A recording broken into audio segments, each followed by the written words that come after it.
What is going on, my beautiful brothers and sisters, fellow radiators of love? My name is Jamal Pope, aka J Phoenix, and this is going to be the tarot reading for July 2023 for the Leos in the house. Happy birthday to all the Leos celebrating birthdays in the month of July. I'm trying to figure out what mythological creature to associate with you guys. So first, I was going to do the Sphinx. I guess that's what I used to do. But it's like you're more like a Magi, or like an Avatar, like the Avatar: The Last Airbender, or like Magi from like Magi: The Magical Labyrinth. It's sort of like that kind of energy. So not exactly sure what that would be, but anyways, we're going to hop into this tarot reading to see what we have going on for you for July 2023, what energies you're going to be carrying into this month, and what you can expect to experience. So and this is a general reading too. So it's like a general reading for if you have like a Leo sun, moon, or rising. So let's check it out and see what we got going on. So we have the Six of Pentacles going into this month. The Six of Pentacles. So you're definitely in a giving mood going into this July. Maybe you've been giving a lot of yourself to as well in June, and now you're gonna be kind of coming into this energy, especially when the sun comes into your sign this month, and definitely going to be feeling at home. You're going to be feeling the power. So it's like almost like you're giving just simply yourself, which Leo, you do that anyways. So now for the first week's energies, we do have the Star card in reverse. So there's definitely this element where when it comes to like fate and like destiny and whatever like that, it being reversed, it's like there's this element where Leo's just sort of like maybe you're a little resistant to it, maybe you're a little resistant to like these changes and everything like that. This is also the card of Aquarius, so an Aquarius could be more prominent in your life right now and stuff like that. Maybe they provide like a different perspective to you as well. Going into that second week, we do have the Fool card in reverse, so there's definitely this element where maybe you're being made to feel foolish about a certain direction that you're taking things or a certain decision that you've made. I think that's what it comes down to. The Star card being in reverse, it's like the Star card comes after the tarot, it comes after the Tower. So it's like after everything's already like fallen. But it being in reverse, it's like you're still like rummaging through like the remains of that tower, trying to see what's been salvaged. And it's kind of making yourself actually kind of look foolish doing that when really you're supposed to just move forward, right? Now that third week, we do have the Eight of Cups in reverse. There's definitely the mourning of some sort of loss, but it's like it's already behind you, but maybe you're still kind of holding on in a way. If this was upright, it's like definitely a move forward. The fact that this is reversed, it's like you're just kind of ruminating on something. You're ruminating on something that has kind of fallen away. Maybe like just some old life, an old way, old things that used to happen, old occurrences, old ways of being. I don't know. There's something that you're holding on to. So now the last card that we have for the last week is the card of Temperance. There was another sign that also got Temperance as their last card, and I think it was Capricorn. If I'm not mistaken, I want to say it was Capricorn that also got this. So link up with like a Capricorn and see what if you guys like have similar stories. But with this Temperance card, it's like you can take whatever frustration it is or whatever that you're trying to kind of hold on to, you can take that and actually like alchemize it and actually turn it into something quite beautiful in your life. But there's certainly this element too where it's like you're kind of holding on to something has fallen apart, and it's like you're wanting to kind of salvage some of those aspects. And maybe it's just because like you just feel like you can have it. With the Fool card in reverse, though, it's like it's definitely this feeling where maybe you feel like you're wearing the dunce hat right now or something like that. So I'm gonna get another card. That's clarity. We have the King of Pentacles. Super powerful card. Wow, this is like you really just need to focus on your sense of worth and self-value. Like you are already abundant. Whatever it is that was destroyed in that tower, you don't need anymore. Like it's like that. I'm such a nerd. So the theory in Pokemon in like the second generation with Johto, with the burning tower, right? And how Ho-Oh revived 3 of the animals that were inside the building, and then they turned into the mythical beasts Entei, Suicune, and Raikou. It's of course theorized that the animals that were in there were a Vaporeon, a Jolteon, and a Flareon. That Temperance card talks about the transformation and this King of Pentacles. It's like I think this is like you're leveling up, but the level up happened through a collapse. It happened through something that may be seen as tragic. You know what I mean? And it's like it's almost sort of like you're in your new form, and you're kind of almost like you're like you're just worried, and you're focused on how you were in your previous form, and you're like just suddenly going to get sad about it this month. I don't know why. It's like but that's not even who you are anymore. Like you've already transformed and everything like that. So there's this element too with this King of Pentacles, a lot of earthly energy, especially with I will focus really heavily like on the Taurus energy too. If you have Taurus placements, awesome, but this is definitely where you kind of want to just kind of bring your focus back to that Taurus energy and the 10th house energy and what you are building, because it's like whatever you built before, and if it like collapsed or fell apart or you had to dissolve it or something like that, and then you transformed as a result of that, you know, it's like now you're on to building something even better and greater. You know what I mean? So that's kind of the nice thing about this as far as like the overall energy. But yeah, you went through a transformation. It's like you were maybe you went into this building as a Flareon, it burned down, Ho Ho revived you, and you became an Entei, and now you're mad because your tail isn't like the same bushiness as it was when you were a Flareon, or maybe you don't like maybe you like was a certain move that like maybe you have to move differently, right? Your body's a little bit bigger, so it's like you have to get used to this new body of yours, and it's almost like a part of you that's gonna be like mourning. It's like, oh crap, man, like things were easier when I was that size. And I'm like, you're a freaking Entei. You just powered up. You're so much stronger. You became legendary. And you're worried about being a Flareon and how things might have been easier when you were a Flareon, when now you're an Entei. Yo, just like chill out. Like it's good. You're good. It's all because you really doubted yourself and you built something amazing. So yeah. When it comes to the fire energy in your life, creative passions, your love life, romance, things of that nature, you do have the devil card up, right? Uh, yeah, what's going on? What's going on? You feel like you're chained to someone, whatever like that. Maybe you feel like you're chained to a creative passion or some sort of like illusion that's going on there, some type of darkness. Something's definitely going on there. Some type of reversal of nature is happening there. You may be feeling off your game when it comes to that. Maybe you're feeling something within a romantic relationship is unnatural, or maybe something like a creative passion is something is unnatural. Let's kind of see how this progresses. Now, when it comes to, it's funny too, because Aquarius actually got this energy to start off with too. So it's interesting how Aquarius got this energy to like bring into it, and then you're getting this in like just the fire aspect. So there's definitely some connection between the Leo and Aquarius energies, right? Now, when it comes to the earth energy in your life, when it comes to like your finances, your sense of self-worth, value, the way that you are solid in your life, your morals, we do have the Hanged Man actually in reverse though, which is interesting. So knowing when this card is upright, I call this the dandelion card. I call this a card where it's like you're just kind of being whisked away by the wind and just allowing the universe to carry you wherever you want.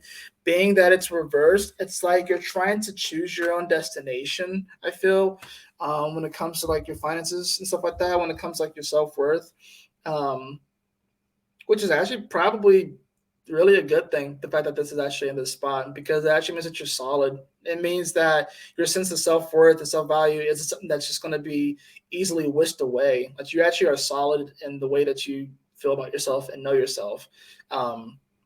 Yeah, it's actually very positive to have that card in that spot. Now, when it comes to the air energy, communication, relationships, and the such, we do have the King of Cups in reverse. So, yeah, there's definitely going to be this element where you may be feeling a little bit more emotional this month when it comes to that. Like certain conversations may kind of trigger or elicit a little bit more of like an emotional response. The King of Cups is someone who it's definitely, a king that's definitely more, in touch with their emotions and stuff like that. But with it being reversed, this is like a king that is like continuing to cry over something, but you have to like act and actually move forward and do something. You have to make a decree, because if you don't make a decree or make some sort of decision, then your subjects are going to be trying to figure out, okay, well, what do we do?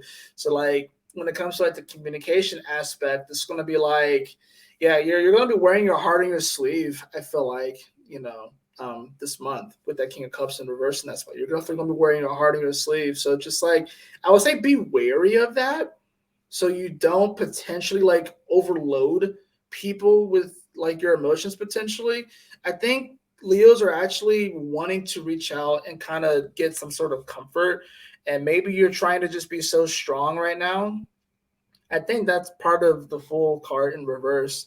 I think some of you guys are trying to be so strong right now and try to hold so much space for other people that you won't. It's kind of similar to Cancer. You won't really allow yourself to be held. You won't allow yourself to have that moment to kind of cry it out if you need to. I think you're feeling yourself and you know that you've transformed and you've leveled up, but it's like getting used to like your new form. It's kind of difficult, you know what I mean? And there's an aspect of your old form that you miss, whatever like that you wish you could kind of get back into, but you can't quite get back into that and stuff. So it's like, Leos, I think it's great. I think you'll feel better once the sun comes into your sign. But while the sun is in your 12th house, it's going to be a little bit more. It's going to be a little bit more choppy. The water's going to be a little bit choppier. It's not going to be as smooth, for you and stuff. Now, when it comes to water energy in your life, when it comes to like your emotions and everything, we do have the Ten of Cups in reverse. Yeah, so it's like I feel like Leos are wanting to have like this sort of happily ever after, but it's not quite looking the way that they want. And it's, yeah, I feel like Leos really are just like, I think you really are just trying to like push, and you're trying to be brave and strong for so many other people right now. But really, it's like you have leveled, you've leveled up, and maybe you're feeling like maybe there's this element where you feel like you can't deliver to other people, and you're worried about your delivery to other people. You're worried about, what other people may think and stuff like that. Although there's no swords here. It's like all cups, and then you have pentacles and stuff like that. Like there's not it's all cups and pentacles. There's like no wands here even. So yeah, there's certainly this element where it's going to be a little bit more of like an emotional month for you, Leo. I will say that. It's like you simultaneously really want to take advantage of this new form, this level up, and really give back to the collective and do more and be more. But at the same time, it's like it's okay to mourn the fact that you have shed an old aspect of yourself, and there were aspects of that old self that really did serve you, and that you had some great times during that, but it's time to kind of move on. But it's also like, it's okay to lean on someone if you need to lean on someone, Leo. It's very similar to Cancer's reading, just like it's okay to lean on someone if you have to lean on someone. Like you're strong in like your sense of self-worth and value and everything, but it's like, it's only so much that you can hold. There's only so much that you can carry. So, overall, we do have the Three of Wands in reverse. So it's like if you're pondering something like that, it's time to stop pondering. It's time to actually move forward and actually make a decision, So, yeah, I mean, I don't know. I don't really know what else to say, Leo. I think it's like sometimes you feel like because you are ruled by the sun, sometimes you feel like you can do it all, but even you need help sometimes, Leo. So it's like, yeah, I think you're trying to still be the life of the party. You know what I mean? And it's just like you need to just take some time to kind of just chill out and just kind of do you. And I think it's because you're afraid of disappointing other people. If you're not afraid of disappointing other people, it's just that's another thing. But I think, Leo, you might be afraid of disappointing other people. So it's like, now when it comes to planet and or sign and or element that's going to be prevalent in your life for the month of July, you have Libra. So the first air energy that we get, you have Libra. So this for you is, of course, your third house, and the ruling planet of Libra, Venus, will be retrograding in your sign this month. So there's definitely this element, there's definitely this thing where when it comes to like communication in your mind and everything like that, that you really want to pay attention to. Pay attention to the conversations that you have with people. If you have like a prominent Libra in your life, whether they're Libra sun, moon, or rising, definitely pay attention to those relationships and those interactions with that individual. But just, I would say, definitely pay attention, especially whenever the moon goes into Libra, since this is going to be a pretty emotional month for you in general and stuff like that. Definitely just pay attention to whenever the moon goes into the sign of Libra.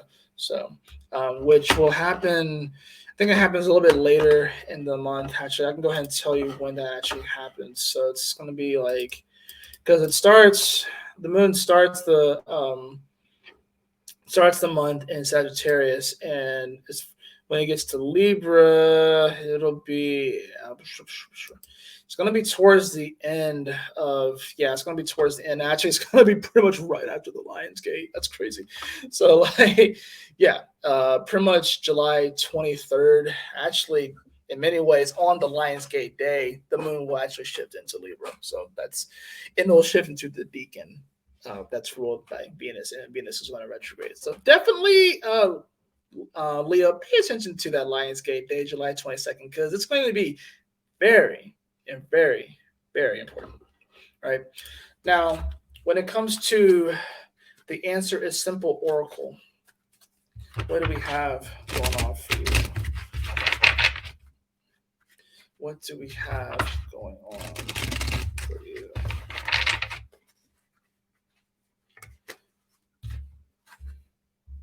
Oh, oh, wow. You are safe.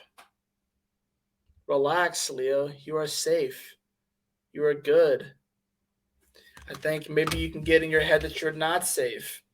Maybe you're having flashbacks to when you got burned in this tower. But shoot, if you hadn't gone in that tower in the first place, you wouldn't have transformed into who you are right now.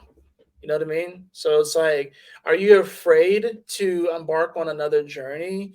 Are you afraid because you may go through another tower moment? Are you afraid of like another transformation? I think that's what's coming. That's what it's coming down to. But ultimately, the answer is simple. You're safe. You're good. Like it's like you made it to home plate. You got the run in. Like you're good. And there's nothing really to worry about. That's not to say that there won't be challenges. There's always going to be challenges. I'm not going to just paint like this whole just rose tinted glasses kind of picture for you, but chill out. Universe has your back. You're safe. You're good. You're transforming. You're evolving.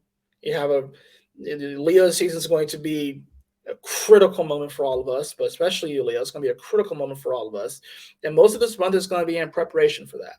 So that's why it's going to feel a little intense leading up to it. Once the sun comes into your sign, you're going to feel better for sure. But like for these first 2 weeks, it's going to be a little more difficult emotionally for you and stuff like that. And that's okay. It's okay to have those moments, and also just learn to lean on other people this month. I think that's why the Libra card came up, because it's talking about relationships. So learn to lean on people this month if you need to.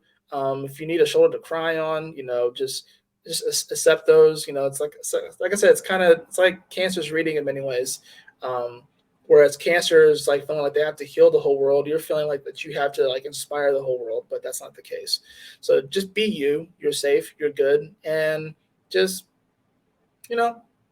allow the month to progress. Allow yourself to feel those emotions and process them, and don't hold them down. Don't push them down. Just express them and stuff like that. And for some people, it may be a lot because like they'll be confused as like, wow, I didn't know you had all of this like pent up inside of you. I'm like, yeah. You'll be like, yeah, I did and stuff. But you'll find the right people that you can vent to and stuff like that. So that is going to do it for your tarot reading, Leo. I can't even speak right now. That is going to do it for your tarot reading for July 2023, Leo. If you enjoyed this video, if you have any comments or anything like that, I would love to hear about what you guys say in the description, in the comment section below. But if you If you have any questions about how these energies are going to be affecting you personally, if you want to know how the transits are affecting you personally, you can follow the link in the description below to jfenixx.com, book a reading with me. And I trust that you guys have a wonderful July. I know there's some challenging energies here and stuff like that. Like, we all are going to be going through some major revelations, some major transformations, but you can do it, Leo. I believe in you. So, and I already know that you believe in yourself. So anyways, y'all take care. Stay blessed. I'll see y'all on the next video. Peace out. Sayonara.